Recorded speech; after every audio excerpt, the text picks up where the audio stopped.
everyone, Flapjack Pants here. Welcome back to another episode of the Let's Play series. As you saw just then in the montage, we've finally got enough diamonds to finish this chandelier right here. This thing has been sitting with light blue glazed terracotta inside of it ever since we built the castle, and now it's finally all diamonds.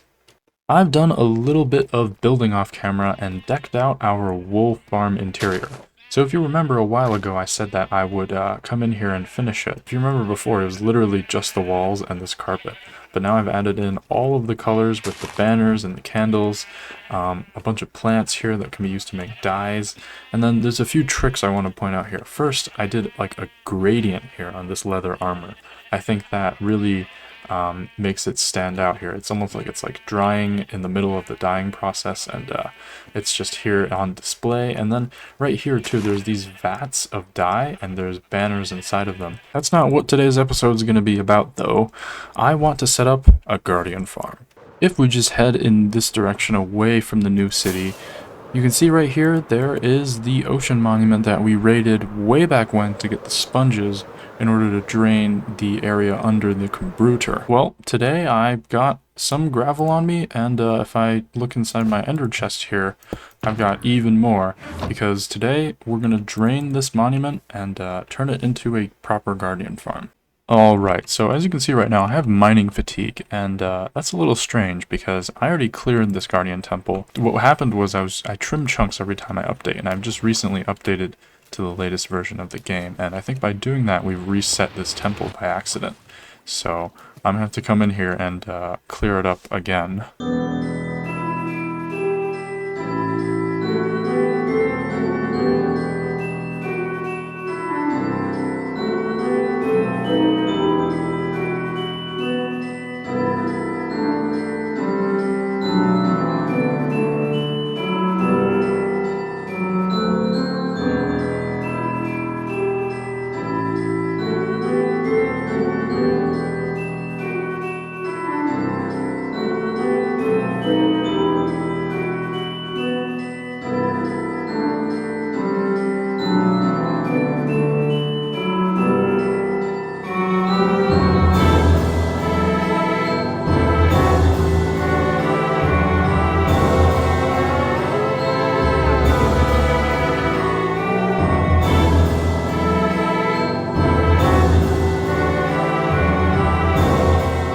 Alright, so it's been a few hours here, and I've placed, I think, like 10 shulker boxes worth of gravel. And, you know, I have mild carpal tunnel, and we've made the world's deadliest swimming pool. So I'm just going to go around here with these sponges and just drain out these channels of water here. And then I think the issue with this is that the more that we drain, the more densely compacted the guardian spawns will be. So the last few are probably going to be complete mayhem. But, you know, these guys aren't too hard to deal with.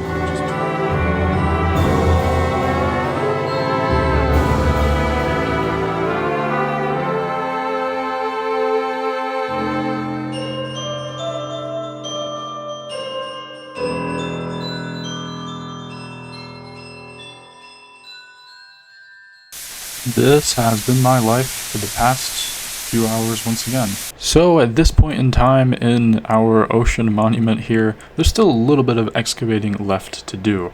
First and foremost, the farm is going to be centered on these 4 blocks right here. So imagine the entire farm is kind of going up from this point. But then I also want to have 2 towers right next to them. So those will be like around here. It's going to be a big circle, and it goes underground about a dozen or so more blocks. So once we clear those up, we'll build up to the surface where there's going to be basically a castle. You know, I just realized how time-lapse heavy this video is, so if you're liking it, then be sure to like and subscribe.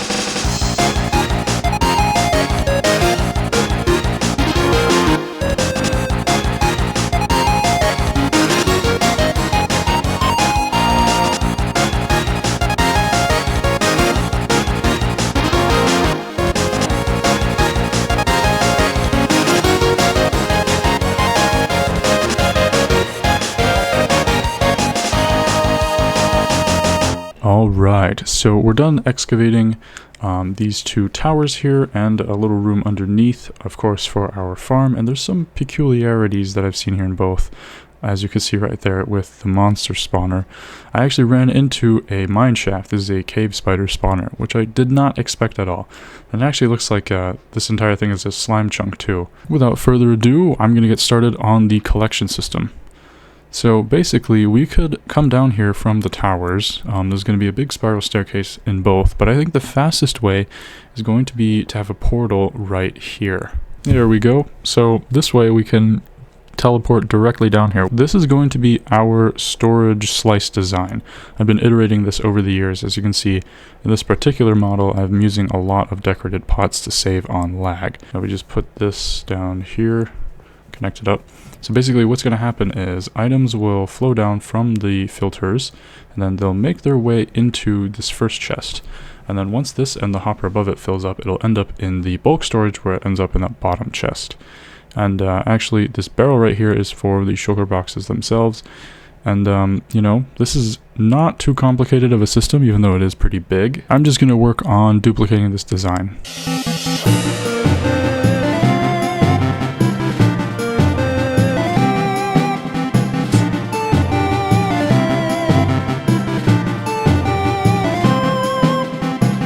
Alright, so I got a little bit carried away there, and I've actually finished the entire drop chute killing zone. So as you can see, I've duplicated the bulk storage slice, but I've also connected up the portal. These slices are sorting sharp prismarine and round prismarine shards. I can't exactly tell the difference between them. I know it's been 10 years since they're added. Up here, I've used Weeping Vine to connect the actual place where we stand when we kill the Guardians. And they're just going to plop straight down here onto these honey blocks, and we can swing away with a sword. So actually now we need to work on the main meat and potatoes of the farm itself, and that's the mechanism to spawn the Guardians and get them into the kill chamber. And I'm going to be using a design by Iskal85, but I think I've changed it pretty much enough for it to be its own thing. So we're going to have a few big tanks of water that are going to basically funnel the Guardians into the middle. So without further ado, let's get started on that.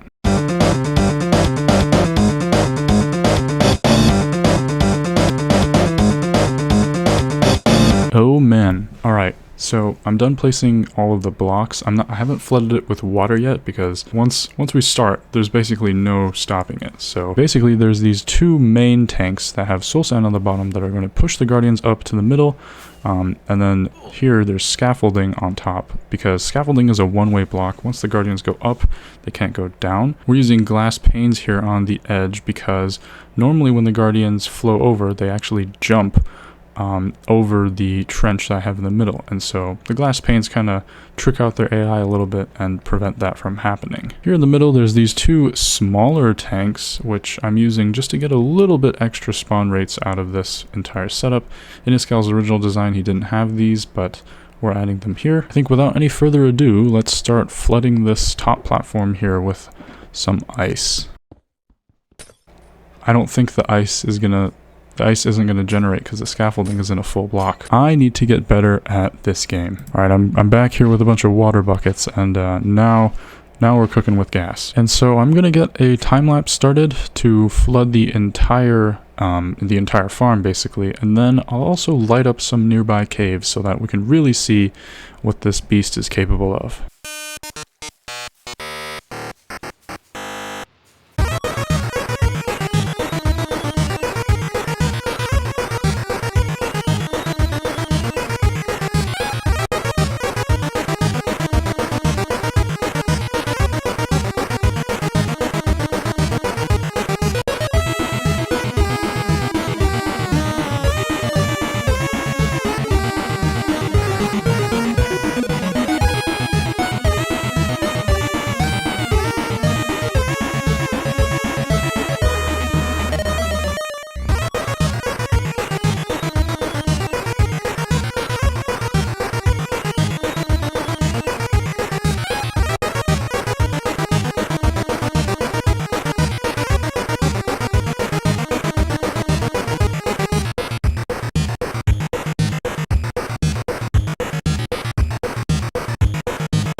So, as you just saw, I finished pretty much most of the farm right here. There's not a ceiling in there yet because that's where the castle is going to go, and then we'll see the actual full rates of this system, because right now it's still exposed to the surroundings and it's still much lighter than it would be. But even just now, it's still really, really efficient. So you can probably hear the absolute carnage that's happening up here.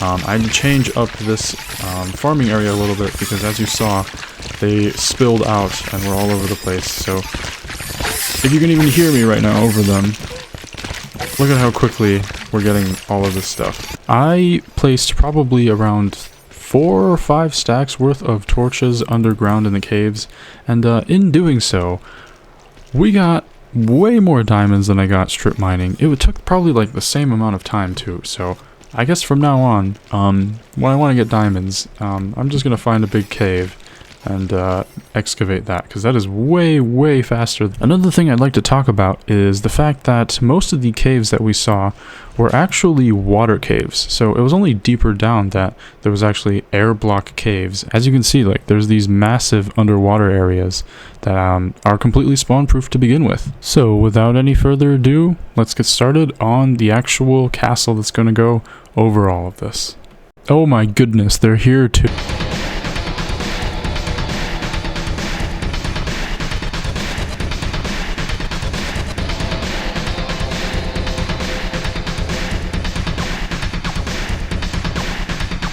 So I actually lied. That was not the entire castle building part, because the amount of resources that was needed for this project was way more than I expected. This is probably like close to 50 or 60,000 blocks. Needless to say, I had to spend quite a lot of time resource gathering. And unlike projects like the castle base, these aren't just stone and cobblestone or whatever. This is like actually expensive material too. So I had to set up a few small extra things like this little mud converter. I went to a pale garden, chopped up a bunch of logs, and I also ran farms for quite a while too, like our moss farm to get bone meal, as well as just moss items. I think without any further ado, now we can finally start the actual castle building time lapse.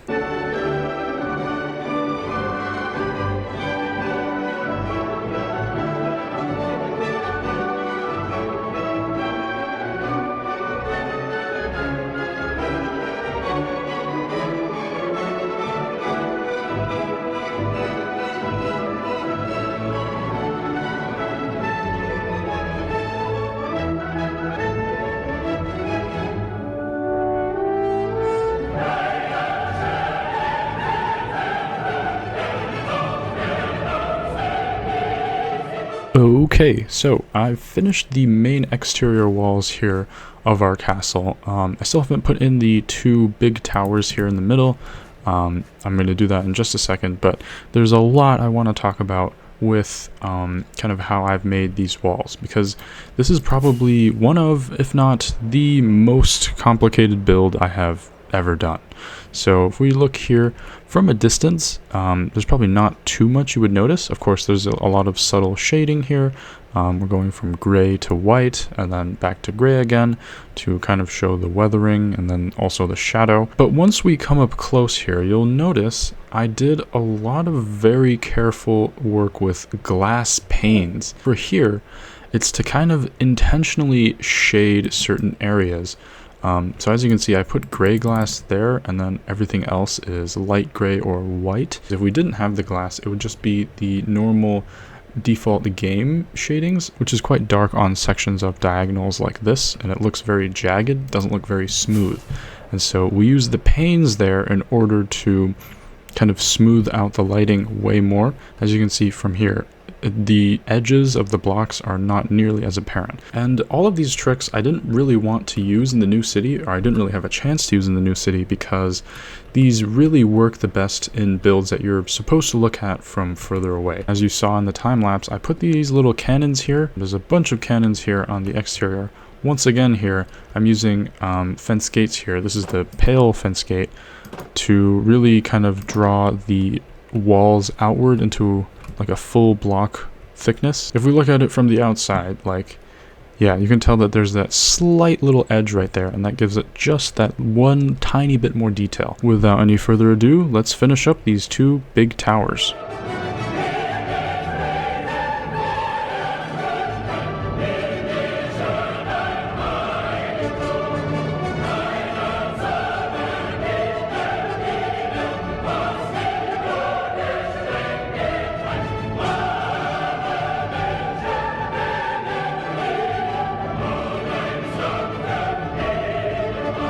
Yep, so now that the castle is mostly done, I want to kind of talk about some of the decisions I made here with everything. So this is roughly based off of Pfalzgrafstein Castle in Cobb, Germany on the River Rhine. Instead of Pfalzgrafstein, where there's one big tower, I have two kind of fatter ones, but you see like this bell-shaped roof I felt like was really interesting to try out as well. On all of these roofs there's walls to prevent spawning, but also to smooth out the harsher edges from the block shadows. So that's on these roofs too. Flag here is actually pretty interesting, because if you look at it, there's signs and trapdoors as well as slabs and full blocks. Rather than just having it go up at 45 degrees, we have a lot more control. And so I tried that out with these flag poles. The flags themselves are shaded. These are the colors of our kingdom. Inside these towers, this top room, I'm still trying to figure out what to do with. I was thinking maybe we can put like the dragon egg in one of these rooms. Also a big spiral staircase down. Now, as you can probably tell, the inner walls, are much closer than the outer walls. These are pretty thick walls. That's just because I needed to avoid the actual Guardian farm down there. Heading down here, there's not really too much detailing here because I didn't really, there's a lot of area to cover. There are these lamps here which are hanging from a lever. I really like this trick. This kind of goes all the way down until we reach these doors, which are actually the access to the outside. So this is the area in between the walls. If we head all the way down, you can see right here, there's like this bottom area with stairs to an underwater cellar. This is where we actually have access to our storage and the farm. You can see why I decided to go with a portal here. It's not going to be easy to fly down this entire tower every time. But we are obviously not done yet, because as you can see, the castle is floating. So I'm going to build out an island on top which this entire thing can stand.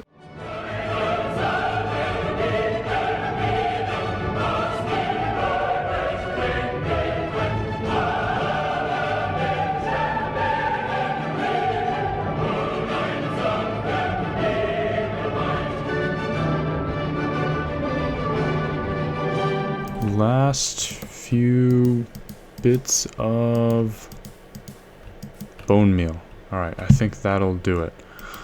Oh, I think we're done. Oh man, so as you can see right here, I've kind of built up a pretty steep little island. This is kind of my first big experience with terraforming, terraining, whatever you like to call it. So I still wasn't really sure what I was doing, to be honest with you. As you can see, I used moss here to represent, well, moss you'd see on boulders in real life. And so I really focused on these lower, flatter areas here. Some of these more steep places, I don't have as much moss. Like, for example, some of these sections, like that right there, it's a little bit steeper and therefore it doesn't have as much moss. Everything is lit up using glow lichen. So if I turn on my mini HUD, as you can see, everything is spawn proof. Now, as you might have seen in the time lapse here, if we just dig a little hole here, everything is hollow. So this is the big gravel box that we made at the very start of the episode. I know this drives some people just absolutely nuts. It's just not worth the time and effort to fill it all in. But anyways, if we pop back down underwater, you can see I tried to use a lot of gravel and stone and tuff to create these more interesting shapes together. But unfortunately, because it's all underwater, you can hardly see it. And then here on the surface, the moss just kind of took over so much of the tuff and the stone that it's hard to see those details at all. So that's kind of a mistake I've made. Over here I made this little dock, as you saw earlier. This is just to kind of provide a bit of an explanation of how soldiers or whoever would get into here. Yeah, the door right here kind of takes over one of these arches. I'm using glass panes here to represent the doorknobs right here. And it looks a little bit strange up close, as with all of these glass pane things, but from a fair distance away, I think it actually is all right. By the way, this cliff face is a pretty disastrous looking thing. We're gonna have to correct this at some point, but anyways, if you look over here, you can see there's like those two light gray glass panes do stand out on the door, and I think it creates pretty convincing effect. Something pretty funny if we head down here is just the amount of materials this has gathered without me even using the farm, just being near it, placing blocks. If you look in here, this is like 50 or 60,000 prismarine shards, and then right here this many prismarine crystals. So this is not even suited for passive farming. The guardians are just literally falling down here and being entity crammed, like they're all in here. And even still, it's providing probably enough that we'll never have to AFK here. Fingers crossed for that one. So all in all, this project has been the most technically challenging building project I've ever done, I think, in terms of just the sheer number of blocks involved, as well as these advanced techniques. And while the interior here is a little bit sparse, I don't think we'll be spending very much time at all here in this general area. So I don't know if we'll actually come back here and finish it out. Maybe we might at some point, but I don't really have many plans anymore for this. I think this project is fully complete. So if you liked the video, then be sure to like and subscribe. I have been Flapjack Pants. Goodbye.